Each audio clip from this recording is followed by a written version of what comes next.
Hello friends, Mumbai canvas চ্যানেলের আরেকটা নতুন ভিডিওতে আপনাদের সবাইকে স্বাগত জানাই। আজকের রেসিপি পুদিনা রাইস। রাইসের একই ধরনের রেসিপি খেতে খেতে বোর হয়ে গেলে আমার এই রেসিপিটা অবশ্যই একবার ট্রাই করে দেখবেন। পুদিনা রাইস বানানোর জন্য আমি এখানে কিছুটা পুদিনা পাতা নিয়ে নিয়েছি। আর আমার এখানে লাগবে কয়েক কোয়া রসুন আর কয়েকটা কাঁচা লঙ্কা, পেঁয়াজ আর লেবু। প্রথমে আমি এই একটা মশলা তৈরি করে নেব।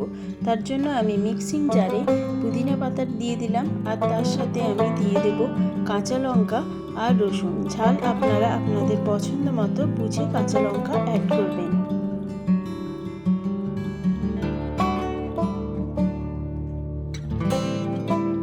এই তিনটে জিনিস একসাথে মিক্সার গ্রাইন্ডারে ভালোভাবে স্মুথ পেস্ট তৈরি করে নিতে হবে। আমার এখানে পুদিনা, রসুন আর কাঁচা লঙ্কা দিয়ে পেস্ট তৈরি হয়ে গেছে। এবার আমি কিছুটা পেঁয়াজ কুচিয়ে নিয়েছি। খুব বেশি পেঁয়াজ এখানে লাগে না। ফ্রাইং প্যান গরম করে আমি এখানে 4-5 চামচ মতো তেল দিয়ে দিয়েছি। আর তেলে পেঁয়াজগুলো দিয়ে ভালো করে অল্প ব্রাউন কালার আসা পর্যন্ত আমি এটা ভেজে নেব। পেঁয়াজটাতে হালকা ব্রাউন কালার ধরলে আমি এর মধ্যে পুদিনা পাতার যে পেস্টটা তৈরি করে রেখেছিলাম ওটা দিয়ে দিয়েছি। আর আমি এখন দিয়ে দিচ্ছি অল্প একটু হলুদ আর স্বাদ মতো নুন।